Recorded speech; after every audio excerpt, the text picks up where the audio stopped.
అందరికీ నమస్కారం. నేను మీ అస్మాన్ మాట్లాడుతున్నా.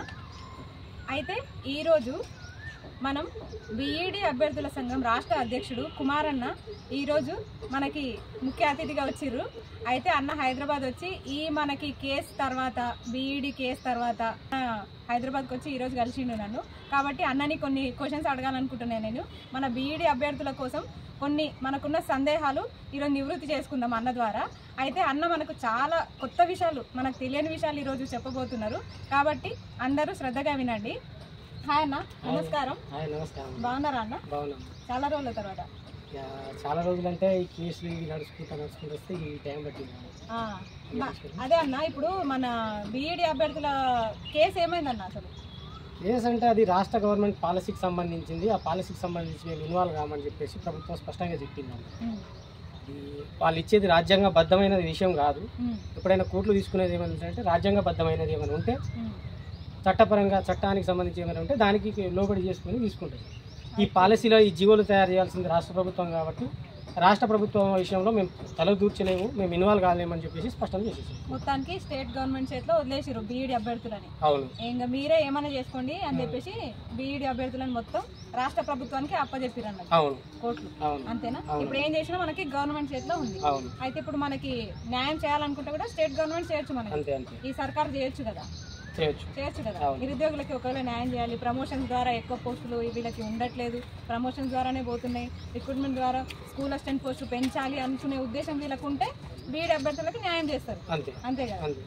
అయితే గతంలో కూడా మీరు దీక్ష చేసారు కదా, దేనికోసం? ఇదే బీఈడీ చేసుకుని దాదాపు తెలంగాణలో 5 లక్షల మంది ఉన్నారు. ప్రతి సంవత్సరం మళ్ళీ దాదాపు 15-20 లక్షల మంది బీఈడీ స్టూడెంట్స్ వస్తూనే ఉన్నారు. అందులో టెట్ క్వాలిఫై అయ్యండి. అవును. అయితే వీళ్ళు మనకు స్టేట్ గవర్నమెంట్ గతంలో ఉన్న జీవోల ప్రకారం 1999లో చేసిన జీవోనే ఫాలో అవుతూ వస్తుంది. ఆ జీవో నెంబర్ 108. అంతకుముందు ఎట్లుండేదంటే జీవో నెంబర్ 104 ప్రకారం ఏంటంటే అది 50% ప్రమోషన్ ఉండేది, 50% డైరెక్ట్ రిక్రూట్మెంట్ ఉండేది. ఇప్పుడు దాని తర్వాత 99లో ఏం చేశారంటే మనకు టీచర్లు ఎక్కువ కావాలనే ఉద్దేశంతో ప్రమోషన్ల ద్వారా ఎప్పటికప్పుడు పైకి పంపించేసి వీళ్ళని రిక్రూట్మెంట్ చేసుకున్నారు. కానీ రాగా ఏమైందంటే 2013 నుంచి కొంచెం ఎస్జిటి వాళ్ళు ఏం చేశారంటే మా పోస్టులు మాకే కావాలి, మేము చిన్నపిల్లలకి చదువుకున్న కోర్సు, సో టీటీసీ కోర్సు మాదది కాబట్టి మా రిక్రూట్మెంట్ మాకే జరగాలి 100%, వీడియోలకు ఏ విధంగా ఇస్తారని చెప్పేసి కోర్టుకి వెళ్ళడం వల్ల సుప్రీంకోర్టు ఏం చేసిందంటే ఆ ఎస్జిటి పోస్టులను టీటీసీ వాళ్ళకి కేటాయించడం జరిగింది. సో దానివల్ల మనకేమైందంటే లాస్ అయిపోయింది. సో ఇప్పుడైనా దాని తర్వాత మన జీవో అప్పుడు సుప్రీంకోర్టు ఒకటి కూడా చెప్పింది, మళ్ళీ మీరు వీళ్ళు అన్యాయం అవుతారు, వీళ్ళకు సోర్సెస్ చూపించుకోవాల్సిన బాధ్యత ఆ రాష్ట్రాల్లో ఉందని చెప్పేసి ఆ తీర్పులోనే కూడా చెప్పింది. కానీ రాష్ట్ర గవర్నమెంట్ దానికేమో గాలి వదిలేసి మనకి ఇబ్బంది పెడతా ఉన్నారు. కొన్ని జీవోలని మార్చుకునే అవకాశం కూడా ఉంది కదా. ఇప్పుడు వీళ్ళకి అనుకూలంగా లేని జీవోలను ఎన్నో జీవోలను మార్చుకున్నారు. జీవోలు తయారు చేసేది రాష్ట్ర ప్రభుత్వాలు, కేంద్ర ప్రభుత్వాలు. మరి ఈ జీవోని మాత్రం ఎందుకు ఇంత నిర్లక్ష్యంగా వహిస్తున్నారు అంటే ఇప్పుడు ఎగ్జిక్యూటివ్ టీచర్లు ఉంటారు కమ్మా, వాళ్ళ సంఘాలు ఉంటాయి. ఈ ప్రభుత్వాలకి వాళ్ళ ద్వారా ముడుపులు పోతాయి, యూనియన్ల ద్వారా.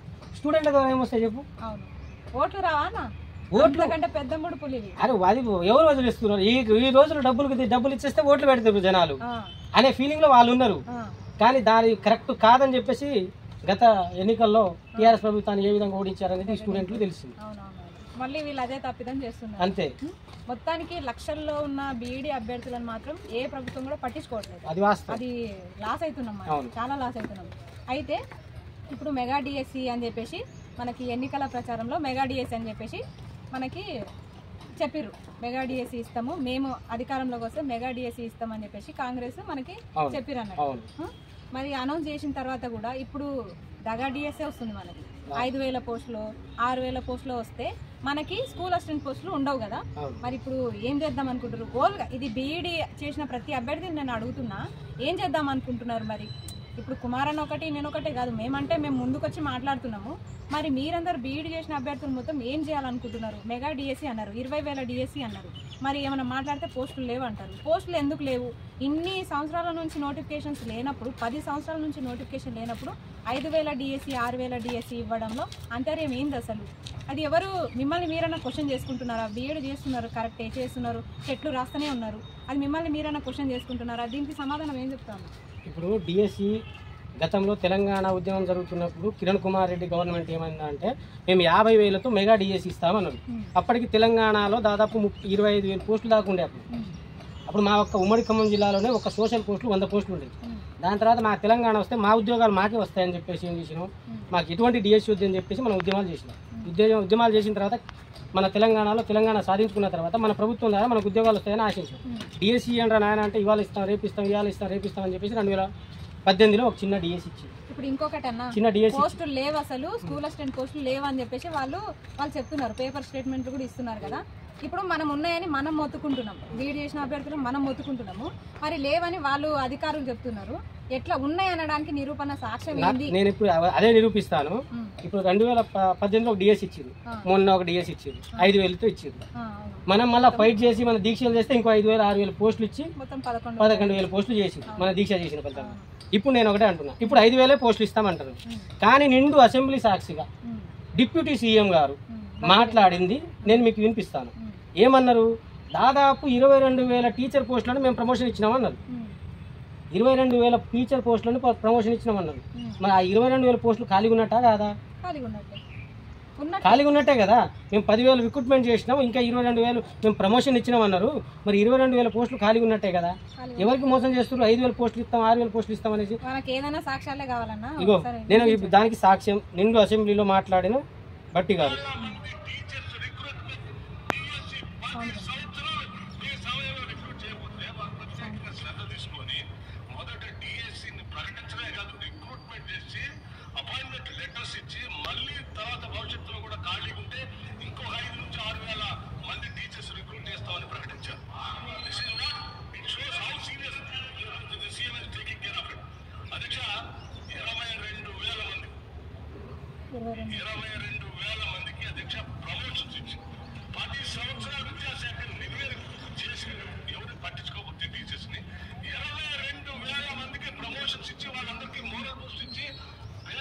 ఇప్పుడు నేను చెప్పింది కాదు, ఇది నిండు అసెంబ్లీ సాక్షిగా ఒక డిప్యూటీ సీఎం బట్టి గారు 22,000 పోస్టులను మేము ప్రమోషన్ ఇచ్చినాము అన్న టీచర్లు.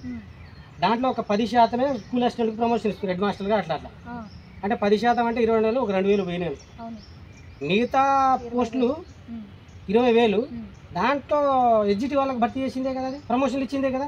అంటే 20,000 పోస్టులు ఎస్జిటి వాళ్ళకి అక్కడ కంప్లీట్ బ్యాక్ లాక్ అయింది కదా, డైరెక్ట్ రిక్రూట్మెంట్ జరిగే పోస్టులే కదా. అంటే అది 70% నువ్వు స్కూల్ హాస్టల్లో ప్రమోషన్ ఇచ్చినప్పుడు అంటే ఇంకా 10,000 ఈ 10,000 ప్లస్ 20,000 30,000 పోస్టులు ఖాళీ ఉన్నాయి. మరి ఎవరికి మోసం చేద్దామని చేస్తారు? మళ్ళీ 10 సంవత్సరాలు గత ప్రభుత్వం విద్యా వ్యవస్థ నిర్వీర్యం చేసింది వాస్తవం, అది నువ్వు చెప్పినావు కరెక్టే. కానీ అప్పుడు చదువురాని చదువుల తల్లి ఉంది కదా మన సరస్వతి సబితక్కకు నువ్వు మంత్రి చేస్తేవి. ఇప్పుడు వచ్చిన గుంపు మేస్త్రి ఆయన మన ఎడ్యుకేషన్ మినిస్టర్, ఆయన 10 సంవత్సరాలు సర్వనాశనం చేస్తే నువ్వు వచ్చి దగ్గర 17-18 నెలలు నిపుణులు సర్వనాశనం చేసిన విద్యా వ్యవస్థని ఎవరు పట్టించుకుంటున్నారు? అన్ని వ్యవస్థలు పట్టించుకుంటున్నారు కానీ విద్యా వ్యవస్థ నుంచి వీళ్ళకి ₹1 రాదు. పైగా వీళ్ళు చదువుకుంటే రేపు తెలుగు బారిపోయి జనాలను మనకు ఓట్లు ప్రశ్నిస్తారు, ఓట్లు పడవని చెప్పేసి ఉద్దేశంతో విద్యా వ్యవస్థను సర్వనాశనం చేస్తుంది ఈ 2 ప్రభుత్వాలు. గత ప్రభుత్వం 10 సంవత్సరాలు చేస్తే ఈ సంవత్సరం వచ్చి ఇప్పటికీ రేవంత్ రెడ్డికి విద్యాశాఖ మంత్రి దొరకలేదా?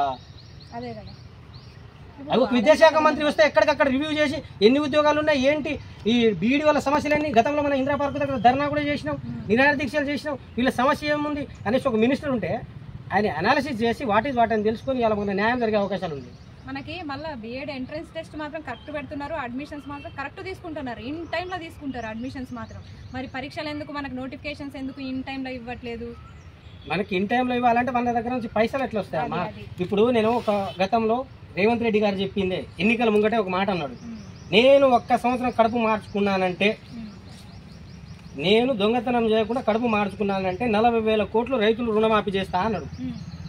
అంటే ఇప్పుడు రైతులు రుణమాఫీ 40 ఆయన రుణమాఫీ చేయలేదు కాబట్టి ఆయన కడుపు మార్చుకున్నట్టే కదా. మరి వాళ్ళకి పైసలు వచ్చే సెక్టార్లోనే పని చేస్తూ ఉంటారు, దాని గురించి ఆలోచిస్తూ ఉంటారులే. కానీ ఈ విద్యాశాఖను సర్వనాశనం చేస్తే కానీ వాళ్ళకు నిద్ర పట్టదనేది స్పష్టంగా అర్థమవుతా ఉంది. ఇప్పుడు ఇంకొకటి ఏంటంటే June 2కి మనము నోటిఫికేషన్స్ వస్తాయని మనం ఎక్స్పెక్ట్ చేస్తున్నాం నిరుద్యోగులం. కానీ వచ్చేది ప్రకటన ఏంటంటే ఎన్నికల ప్రకటన రాబోతుందట. మనమేమో నోటిఫికేషన్ ప్రకటన వస్తుందని చెప్పేసి మనం హోప్స్ పెట్టుకొని వెయిట్ చేస్తున్నాము. అంటే జాబ్ క్యాలెండర్ ప్రకటన చేస్తారని చెప్పేసి మనం హోప్స్ పెట్టుకొని ఉంటున్నాము. కానీ జాబ్ క్యాలెండర్ షెడ్యూల్ ప్రకటన వస్తుందట. అది కాదు, జాబ్ క్యాలెండర్ సంవత్సరానికి ఎన్నిసార్లు వస్తుంది? అవును అదే కదా నాకు అర్థం కాదు. ఇప్పుడు ఆయన వచ్చిన కాడ నుంచి జాబ్ క్యాలెండర్ ఒకసారి రిలీజ్ చేశారు. ఆ జాబులు మొత్తం భర్తీ చేసేసిండా? ఇప్పుడు ఆ జాబులు పక్కన పెట్టు, ఫస్ట్ ఎన్నికలు పెట్టేసి వాళ్ళ పోస్టులు భర్తీ చేసుకుంటారు, మన పోస్టులు పక్కన పెట్టేసిరు. మన పోస్టులు పక్కన పెట్టేసి వాళ్ళ పోస్టులు మాత్రం భర్తీ చేసుకుంటారు. అందరు నిరుద్యోగులేమో June 2కి మనకి జాబ్ క్యాలెండర్ వస్తుంది, ఏదో ఒక నోటిఫికేషన్ వస్తుందని 1000 కళ్ళతో ఎదురు చూస్తుంటే వీళ్ళేమో ఎన్నికల క్యాలెండర్ విడుదల చేస్తున్నారంట. ఈ రోజు స్టేట్మెంట్ వచ్చింది. అవును, మరి ఎన్నికలు ఇప్పుడు పంచాయతీ స్థానిక సంస్థల్లో ఎన్నికలు ఉన్నాయి, ఎంపీటీసీ జడ్పీటీసీలు ఉన్నాయి, దాని తర్వాత సర్పంచ్ ఎన్నికలు ఉన్నాయి. వీటిలో ఎట్లా చేయాలి, మతలబ్ ఏ విధంగా చేయాలి, ఆ విధంగా చూడటమే. ఎన్నికల క్యాలెండర్ కి ఫాలో అప్ అయిపోవాలి, దాన్నే ఫిల్అప్ చేసే పనిలో ఉండాలి మనం అన్నట్టు. దాన్నే ఫిల్అప్ చేస్తే దాన్నే ఓట్లు వేసుకుంటా మనం ఆ పరీక్షలు రాయాలి. ఈ చదువుకొని ఈ పరీక్షలు రాయడం కాదు, జెడ్పీటీసీ ఎంపీటీసీ సర్పంచ్ ఈ పరీక్షలు రాయాలి మనం ఇప్పుడు. అది గుర్తుపెట్టుకోండి అందరూ. ఇంకొకటి ఏంటంటే ఇప్పుడు మనకి నోటిఫికేషన్ ఎప్పుడు వస్తుందని ఎక్స్పెక్ట్ చేస్తున్నారన్న? నోటిఫికేషన్ అంటే ఆంజనేయ స్వామి అంటే చాలా మంది టెన్షన్ తీసుకుంటారు. ఆంజనేయ స్వామి పెళ్లి ఎప్పుడు అంటే రేపే అంటారు. ఆంజనేయ స్వామి పెళ్లి ఎప్పుడు అంటే రేపే అంటారు. ఇప్పుడు నోటిఫికేషన్ లో మేము జాబ్ క్యాలెండర్ ఇస్తామని చెప్పేసి మేము ఇస్తామని నిండు అసెంబ్లీ సాగా ఆ జాబ్ క్యాలెండర్ రిలీజ్ చేసిరు. అవి అన్ని పోస్టులు ఉన్నాయి, పోస్టులు రిలీజ్ చేయలే, ఓన్లీ డేటే. టెట్ ఒకటే. టెట్ దేనికి? సంవత్సరానికి 2 సంవత్సరాలు సెంట్రల్ గవర్నమెంట్ కూడా ఇస్తుంది. ఎస్టాబ్లిష్ చేసినప్పుడే ప్రతి 6 నెలలకు ఒకసారి ఇవ్వాలనేది వాళ్ళు చెప్పిన నిబంధనే. దానివల్ల టెట్ ఇస్తే ఉద్యోగం అయింది. అది ఒక అర్హత పరీక్ష కాబట్టి నిర్వహిస్తున్నారు. ఓకే, సంతోషం. ప్రతి సంవత్సరం ఏదో ఒక ఎంట్రన్స్ టెస్ట్ వస్తూనే ఉంటది కదా, దానికి మనం పీజీ చేయడం కదా. అన్నారు కదా ఆల్రెడీ, డిప్యూటీ సీఎం కూడా అంటారు 5-6 వేలతోనే మళ్ళీ డిఎస్సీ ఇస్తామని చెప్పేసి. పోస్టులు ఏమో 22,000 ఉన్నాయని చెప్పేసి అందరు అభ్యర్థులు నిరుద్యోగులు అందరు చెప్తున్నప్పటికీ వీళ్ళు మాత్రం 5-6 వేలతోనే డిఎస్సీ ఇస్తామంటున్నారు. మరి నెక్స్ట్ ఏం చేయదలుచుకున్నారన్న? మరి ఇప్పుడు వీళ్ళు ఏదో ఉద్యోగాలు ఇస్తున్నాం అని చెప్పేసి గత ప్రభుత్వం రిలీజ్ చేసిన నోటిఫికేషన్ కి వీళ్ళ రంగులు పూసుకున్నారు అంతే. ఇప్పుడు గత ప్రభుత్వం చేసిన డబుల్ బెడ్రూమ్ మీద వీళ్ళు రంగులు ఎట్లా పూసుకున్నారు, ఇప్పుడు కూడా అట్లనే చేసారు. ఏం లేదు, నాకు తెలిసి ఒక 6,000-7,000 ఉద్యోగాలు ఇవ్వలే. డిఎస్సీ ఒక 5-6,000 పెంచినట్టున్నారు. గ్రూప్ 1 లో ఒక 50-60 పెంచారు. మట్టి కుండకి పచ్చబొట్లు పెట్టినట్టు మరి అట్లనే ఉంది. ఈ ప్రభుత్వాలు ఉన్నది అట్లనే. సో నేను ఒకటే చెప్తున్నా అమ్మా, తెలంగాణలో డిఎస్సీ పోస్టులు 30,000 ఖాళీలు ఉన్నాయి. ఈ డిఎస్సీలో మేము 5,000 ఇస్తాం 6,000 ఇస్తామని చెప్తే మాత్రం ఊరుకునేది లేదు. ఉస్మానియా యూనివర్సిటీ గడ్డ సాక్షిగా చెప్తున్నా, తెలంగాణ ప్రభుత్వంలో మరో తెలంగాణ ఉద్యమం రాకుండా చూసుకోవాలి. ఎస్పెషల్లీ డిఎస్సీ విషయంలో 30,000 పోస్టులు ఉన్నాయనేసి స్పష్టంగా జనాలకు తెలిసిపోయింది, విద్యార్థులకు అందరికీ తెలిసిపోయింది. ఇది నేను మాట్లాడేది కాదు, డిప్యూటీ సీఎం అసెంబ్లీ సాక్షిగా అసెంబ్లీలో మాట్లాడింది. 22,000 పోస్టులు మేము ప్రమోషన్లు ఇచ్చినామని చెప్పిర్రు. ప్లస్ దాది 70% మాత్రమే ప్రమోషన్లు. ఇంకా 30% చూసుకున్నా కూడా ఇంకా 22,000 అంటే దాదాపు 10,000 పోస్టులు ఖాళీ ఉంటాయి. అంటే దాదాపు 32,000 నుంచి 33,000 పోస్టులు ఖాళీగా ఉన్నాయి. ఈ 32,000 33,000 డిఎస్సీ నోటిఫికేషన్ రాకపోతే తెలంగాణలో మరో అగ్నిగుండంగా మారే అవకాశాలు కూడా ఉంటాయి. హెచ్చరిస్తా ఉన్నాం ఈ ప్రభుత్వానికి. తొందరగా విద్యాశాఖ మంత్రిని ఏర్పాటు చేసి మళ్ళా జాబ్ క్యాలెండర్ రిలీజ్ చేసి ఉద్యోగాలను భర్తీ చేయాలి. లేకపోతే ఈ ఉస్మానియా యూనివర్సిటీ సాక్షిగా చెప్తున్నాం, ప్రభుత్వాల తర్వాత మరో తెలంగాణ ఉద్యమం మాత్రం బరాబర్ చూడాల్సి వస్తుంది. అది సంగతి. ఇప్పుడు బీఈడీ అభ్యర్థుల సంఘం అధ్యక్షుడు కుమారన్న చెప్తున్నట్టు బీఈడీ చేసిన అభ్యర్థులకి న్యాయం చేయాలి. తెలంగాణ కాంగ్రెస్ గవర్నమెంట్ ఖచ్చితంగా న్యాయం చేయాలి. ఎందుకంటే బీఈడీ లక్షలు పెట్టి బీఈడీలు చేసి టెట్లు క్వాలిఫై ఎంతోమంది ఆవేదనకు గురవుతున్నారు. పోస్టులు లేక చాలా ఇబ్బందులు పడుతున్నారు. నిజం చెప్పాలంటే చాలా మంది ఆత్మహత్యలు కూడా చేసుకున్నారు. కానీ తెరపైకి రావట్లేదు. అది ఎవరికి తెలియకుండా కనుమరుగైపోతున్నాయి ఆత్మహత్యలు అనేవి. కాబట్టి నిరుద్యోగులని ఆవేదనకి గురి చేయకుండా మెగా డిఎస్సీ అని చెప్పిన మాట నిలబెట్టుకొని మెగా డిఎస్సీ ఇచ్చి మీరు మీ మాట నిలబెట్టుకోండి. లేదు దగా డిఎస్సీ ఇస్తాము అనుకుంటే మాత్రం నిరుద్యోగుల ఆవేదనకి మీరే కారణం అవుతారు, వాళ్ళ ఆగ్రహానికి గురవుతారు ఖచ్చితంగా. దయచేసి ఇది దృష్టిలో పెట్టుకొని మెగా డిఎస్సీ వీలైనంత త్వరగా ఎక్కువ పోస్టులతోని స్కూల్ అసిస్టెంట్ పోస్టులు పెంచి ఇస్తారని ఆశిస్తున్నాం. ఇంకోటి, ఇప్పుడు మన స్కూల్ అసిస్టెంట్ వాళ్ళకి ఏ విధంగా న్యాయం జరుగుతుంది అంటే నేను ఒకటే చెప్తున్నా. ఇప్పుడు నేషనల్ పాలసీ ఉంది కదా, ఎడ్యుకేషన్ నేషనల్ పాలసీ, అది ఏంటి 2020 నేషనల్ పాలసీ. దాంట్లో ఏముంది 5+3+3+4 అని ఉంది కదా. 5+3 అంటే ప్రైమరీ ఎడ్యుకేషన్, తర్వాత 3+4 అనేది సెకండరీ ఎడ్యుకేషన్. అర్థమైందా? మనం ఏం చేస్తున్నాం, మరి మేము ప్రమోషన్లు ఎట్లా ఇస్తాం, ప్రమోషన్ లేకుండా ఎట్లా? అదేంటే మాకేమైనా స్కూల్ అసిస్టెంట్ చేసిన విద్యార్థులు టీచర్లకు పీజీ చేసి ఉన్నారు కదా, వాళ్ళకి ఏమైనా లెక్చరర్గా నువ్వు ప్రమోషన్ ఇస్తున్నావా? ఇస్తలేవు కదా. మరి ఎస్జిటి చేసే వాళ్ళ దాంట్లో బీఈడీ చేసిన వాళ్ళకి స్కూల్ అసిస్టెంట్ ప్రమోషన్ అది అట్లా ఉంది. ఇప్పుడు అట్లనే ఉందమ్మా. ఇప్పుడు నేను ఏం చెప్తున్నా అంటే 5+3 అనేది సెపరేట్ బోర్డు ఏర్పాటు చేయండి, 3+4 అనేది సెపరేట్ బోర్డు ఏర్పాటు చేయండి.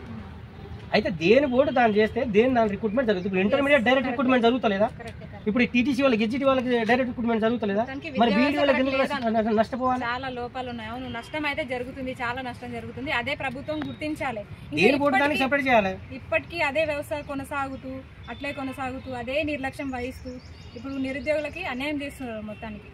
అవును, కాబట్టి కొంచెం ప్రభుత్వం బీఈడీ అభ్యర్థులపైన మెగా డిఎస్సి పైన దృష్టి సారించాలని చెప్పేసి కోరుకుంటున్నాం అందరి తరపు నుంచి.